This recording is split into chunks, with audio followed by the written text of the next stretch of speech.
be here with all of you to present this year's Medal of Freedom.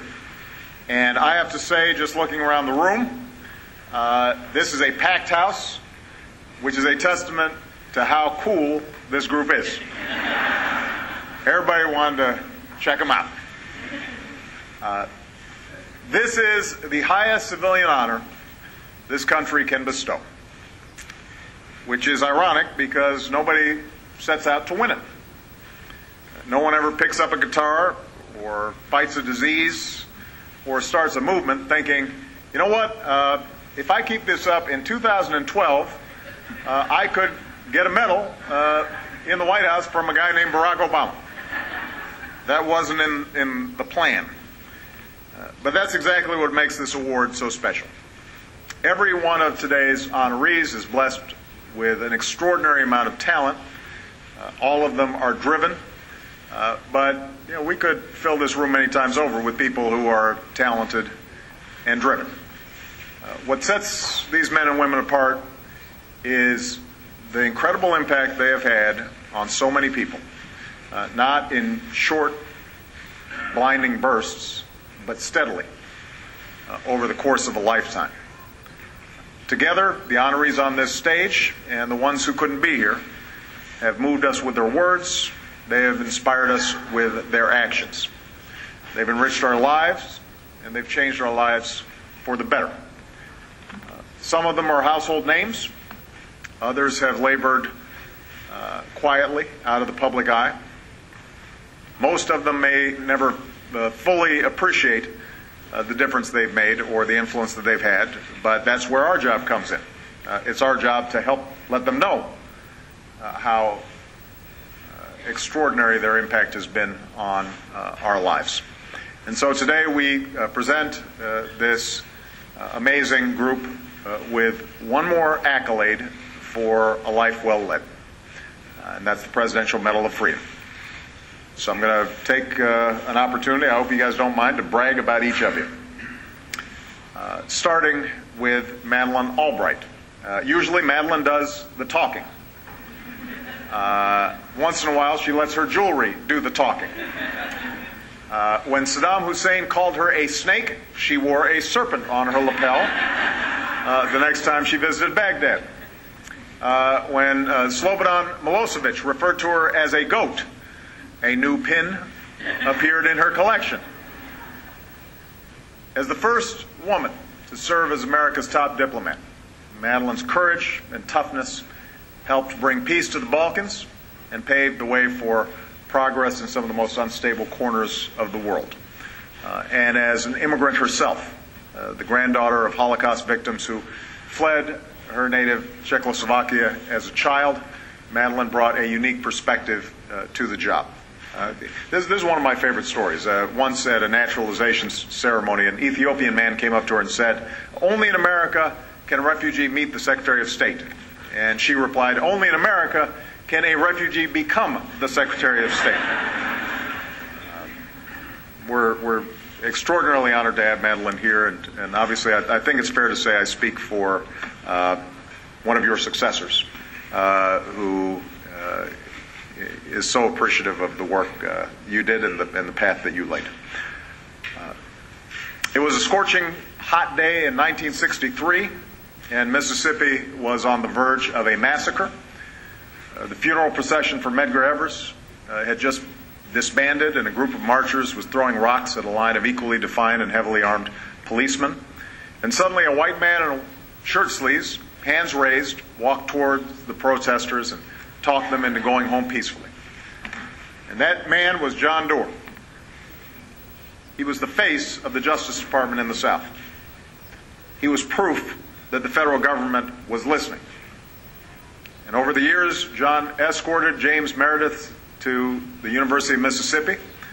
He walked alongside the Selma to Montgomery March. He laid the groundwork for the Civil Rights Act of 1964 and the Voting Rights Act of 1965. In the words of John Lewis, he gave civil rights workers a reason not to give up on those in power. And he did it by never giving up on them. And I think it's fair to say that I might not be here had it not been for his work. Bob Dylan started out singing other people's songs, but as he says, there came a point where I had to write what I wanted to say because what I wanted to say nobody else was writing. So born in Hibbing, Minnesota, a town, he says, where you couldn't be a rebel, it was too cold. Bob moved to New York at age 19. By the time he was 23, Bob's voice, with its weight, its unique gravelly power, was redefining not just what music sounded like, but the message it carried and how it made people feel. Today, everybody from Bruce Springsteen to U2 owes Bob a debt of gratitude. There is not a bigger giant in the history of American music. All these years later, he's still chasing that sound, still searching for a little bit of truth, and I have to say that I am a really big fan. In the 1960s, more than 2 million people died from smallpox every year. Just over a decade later, that number was 0. 2 million to 0, thanks in part to Dr. Bill Foege. As a young medical missionary working in Nigeria, Bill helped develop a vaccination strategy that would later be used to eliminate smallpox from the face of the earth. And when that war was won, he moved on to other diseases, always trying to figure out what works. In one remote Nigerian village, after vaccinating 2,000 people in a single day, Bill asked the local chief how he had gotten so many people to show up, and the chief explained that he had told everyone to come to the village and see the tallest man in the world.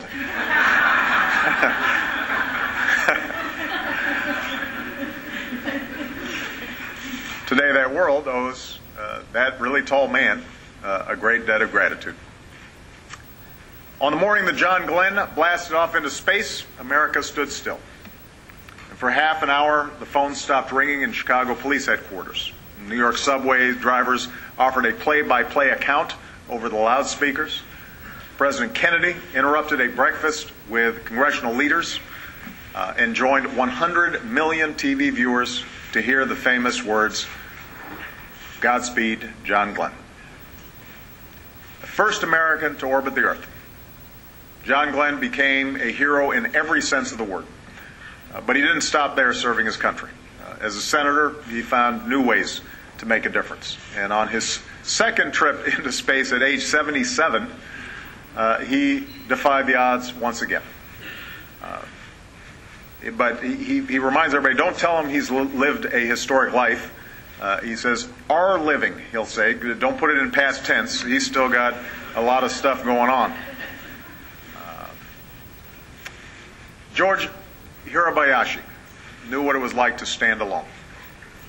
As a student at the University of Washington, Gordon was one of only 3 Japanese Americans to defy the executive order that forced thousands of families to leave their homes, their jobs, and their civil rights behind and move to internment camps during World War II.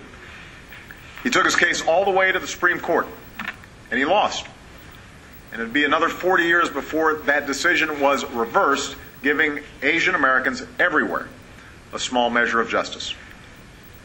In Gordon's words, it takes a crisis to tell us that unless citizens are willing to stand up for the Constitution, it's not worth the paper it's written on. And this country is better off because of citizens like him who are willing to stand up.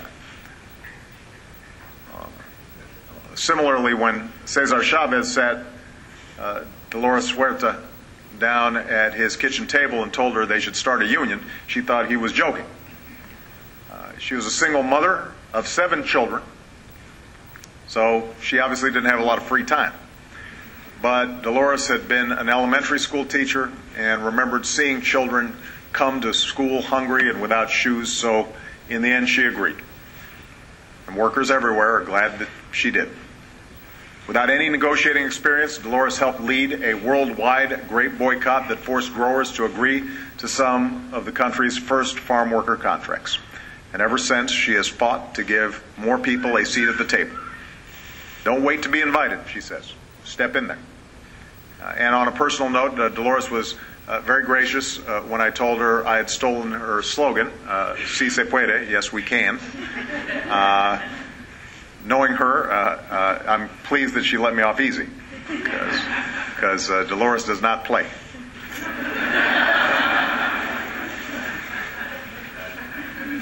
For years, Jan Karski's students at Georgetown University knew he was a great professor. What they didn't realize was he was also a hero.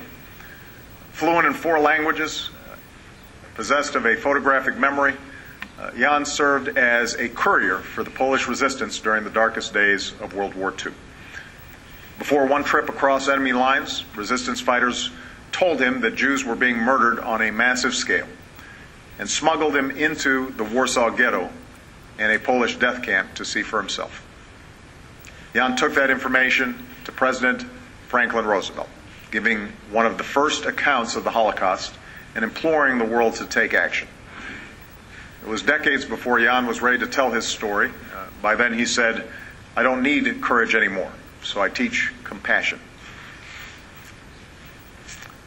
Growing up in Georgia in the late 1800s, Juliet Gordon Low was not exactly typical. She flew airplanes, she went swimming, she experimented with electricity for fun, and she recognized early on that in order to keep up with the changing times, women would have to be prepared. So at age 52, after meeting the founder of the Boy Scouts in England, Juliet came home and called her cousin and said, "I've got something for the girls of Savannah and all of America and all the world, and we're going to start it tonight." A century later, almost 60 million Girl Scouts have gained leadership skills and self-confidence through the organization that she founded. They include CEOs, astronauts, my own Secretary of State, and from the very beginning, they have also included girls of different races and faiths and abilities, just the way that Juliet would have wanted it. Toni Morrison, she is used to a little distraction. As a single mother working at a publishing company by day, she would carve out a little time in the evening to write, often with her 2 sons pulling on her hair and tugging at her earrings. Once a baby spit up on her tablet, so she wrote around it. Circumstances may not have been ideal, but the words that came out were magical. Toni Morrison's prose brings us that kind of moral and emotional intensity that few writers ever attempt. From Song of Solomon to Beloved, Toni reaches us deeply, using a tone that is lyrical, precise, distinct, and inclusive. She believes that language arcs toward the place where meaning might lie. The rest of us are lucky to be following along for the ride. During oral argument, Justice John Paul Stevens often began his line of questioning with a polite, "May I interrupt?" or "May I ask a question?" You can imagine the lawyers would say, "Okay." After which he would just as politely force a lawyer to stop dancing around and focus on the most important issues in the case. And that was his signature style. Modest, insightful, well-prepared, razor-sharp. He is the 3rd longest-serving justice in the history of the court.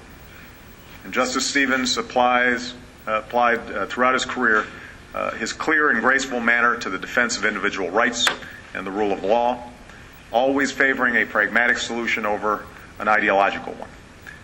Ever humble, he would happily comply when unsuspecting tourists asked him to take their picture in front of the court.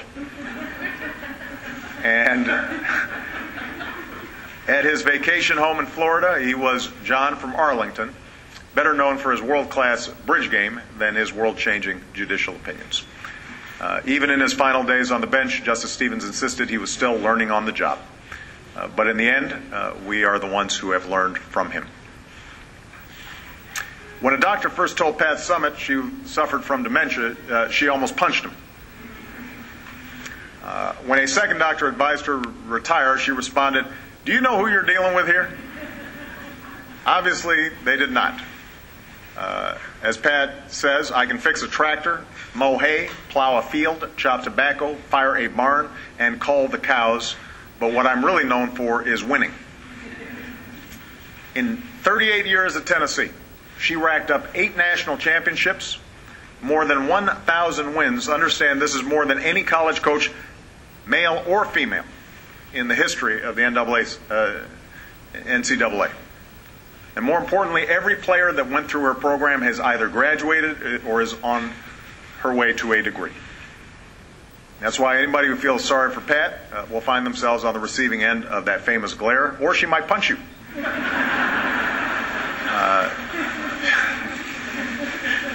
She's still getting up every day and doing what she does best, which is teaching. The players, she says, are my best medicine. Our final honoree is not here, Shimon Peres, the President of Israel, who has done more for the cause of peace in the Middle East than just about anybody alive. I'll be hosting President Peres for a dinner here at the White House next month, and we'll be presenting him with his medal and honoring his incredible contributions to the State of Israel and the world at that time. So I'm looking forward to welcoming him, and if it's all right with you, I will save my best lines about him for that occasion. So these are the recipients of the 2012 Medals of Freedom.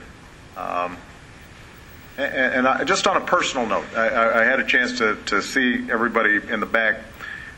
What's wonderful about these events for me is so many of these people are my heroes individually. You know, I know how they impacted my life.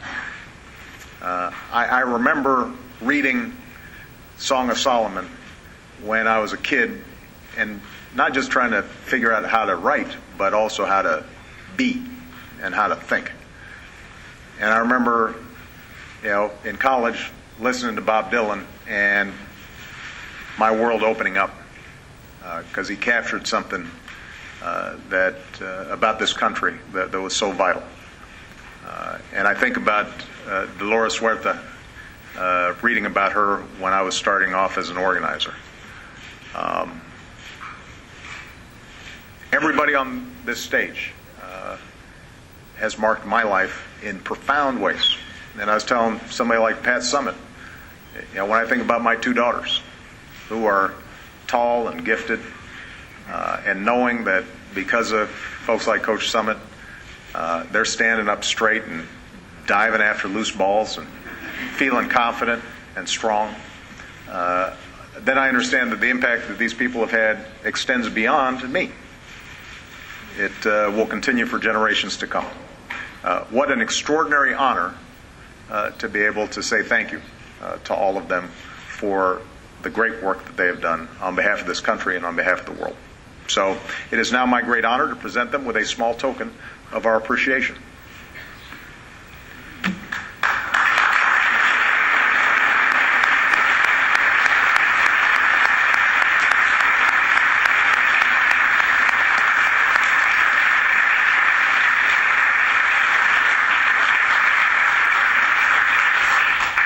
Presidential Medal of Freedom citations. Madeleine Corbell Albright. Madeleine Corbell Albright broke barriers and left an indelible mark on the world as the first female Secretary of State in United States history. Through her consummate diplomacy and steadfast democratic ideals, Secretary Albright advanced peace in the Middle East, nuclear arms control, justice in the Balkans, and human rights around the world. With unwavering leadership and continued engagement with the global community, she continues her noble pursuit of freedom and dignity for all people. I think this goes very well with Brooks.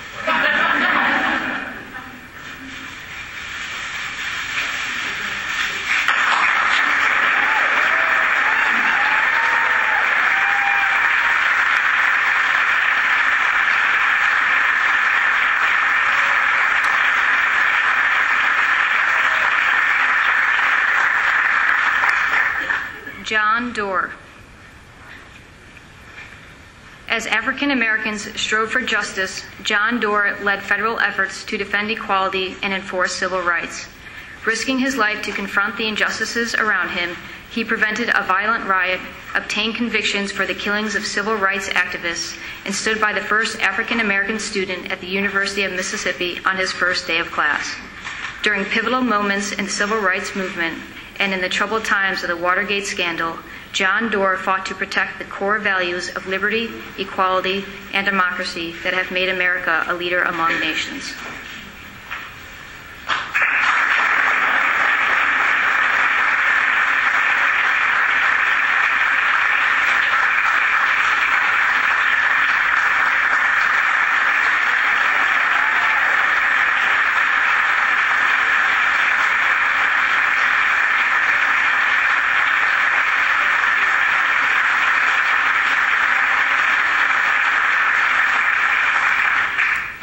Bill Fagey.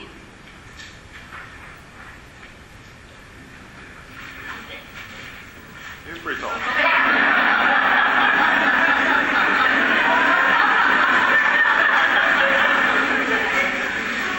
A distinguished physician and epidemiologist, Bill Fagey helped lead a campaign to eradicate smallpox that stands among medicine's greatest success stories. At the Centers for Disease Control and Prevention, the Carter Center, and the Bill and Melinda Gates Foundation, he has taken on humanity's most intractable public health challenges, from infectious diseases to child survival and development. Bill Fagey has driven decades of progress to safeguard the well-being of all, and he has inspired a generation of leaders in the fight for a healthier world.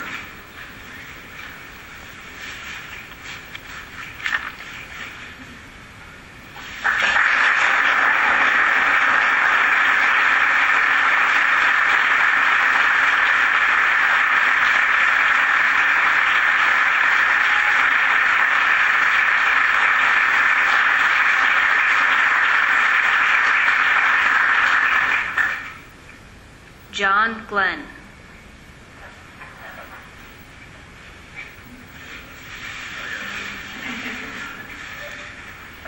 John Glenn has set a peerless example through his service to our nation.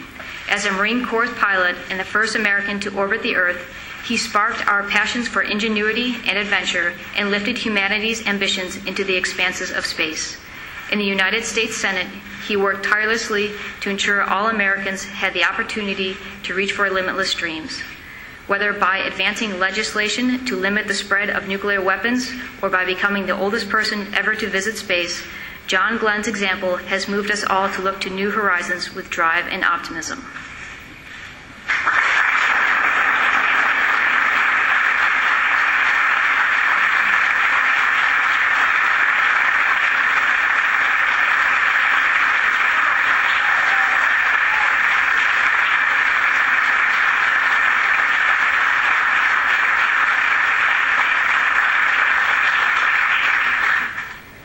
Susan Carnahan, accepting on behalf of her husband, Gordon Kiyoshi Hirabayashi. In his open defiance of discrimination against Japanese Americans during World War II, Gordon Kiyoshi Hirabayashi demanded our nation live up to its founding principles. Imprisoned for ignoring curfew and refusing to register for internment camps, he took his case to the Supreme Court, which ruled against him in 1943. Refusing to abandon his belief in an America that stands for fundamental human rights, he pursued justice until his conviction was overturned in 1987. Gordon Hirabayashi's legacy reminds us that patriotism is rooted not in ethnicity, but in our shared ideals, and his example will forever call on us to defend the liberty of all our citizens.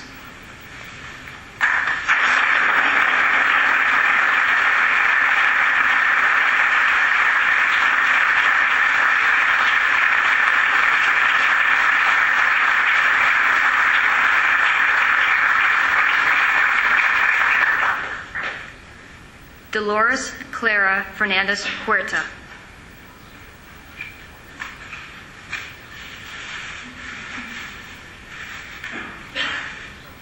One of America's great labor and civil rights icons, Dolores Clara Fernandez Huerta has devoted her life to advocating for marginalized communities. Alongside Cesar Chavez, she co-founded the United Farmer Workers of America and fought to secure basic rights for migrant workers and their families, helping save thousands from neglect and abuse. Dolores Huerta has never lost faith in the power of community organizing, and through the Dolores Huerta Foundation, she continues to train and mentor new activists to walk the streets into history.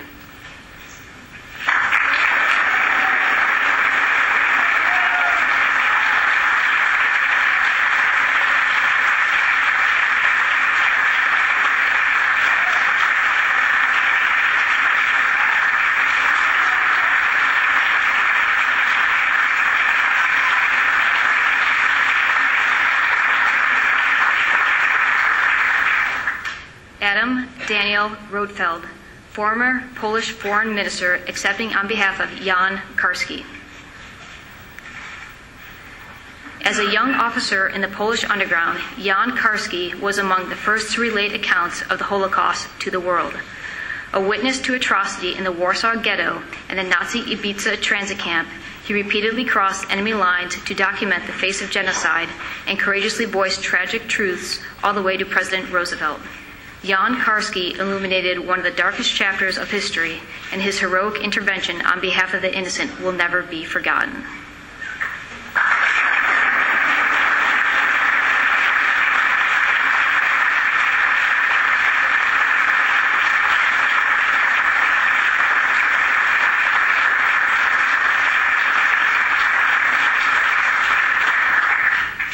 Richard Platt, accepting on behalf of his great-aunt, Juliet Gordon Low.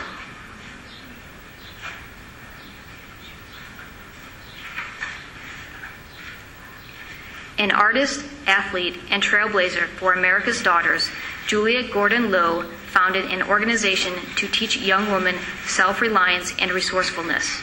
A century later, during the Year of the Girl Scouts' more than 3 million members are leaders in their communities and are translating new skills into successful careers.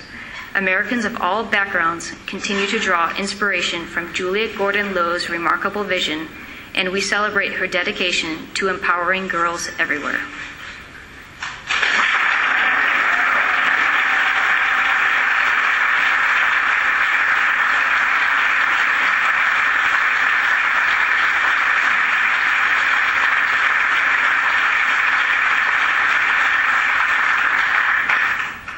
Toni Morrison.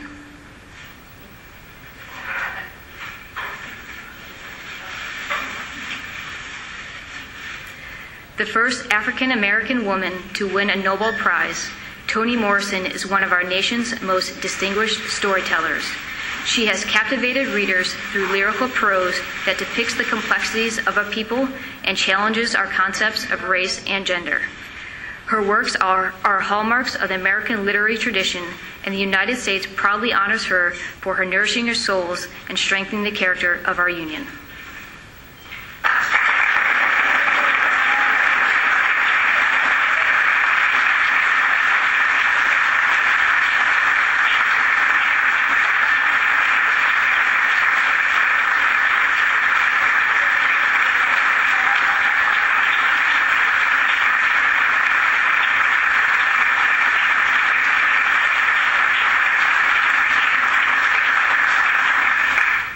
John Paul Stevens.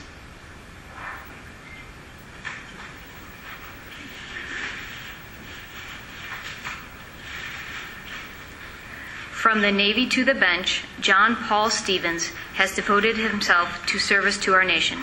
After earning a Bronze Star in World War II, Stevens returned home to pursue a career in law. As an attorney, he became a leading practitioner of antitrust law, and as a Supreme Court justice, he dedicated his long and distinguished tenure to applying our Constitution with fidelity and independence. His integrity, humility, and steadfast commitment to the rule of law have fortified the noble vision of our nation's founders.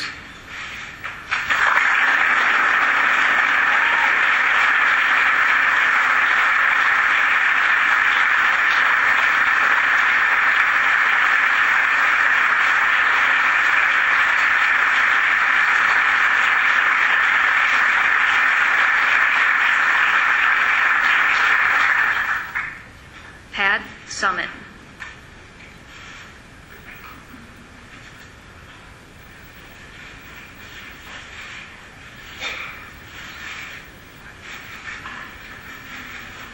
Pat Summitt is an unparalleled figure in collegiate sports.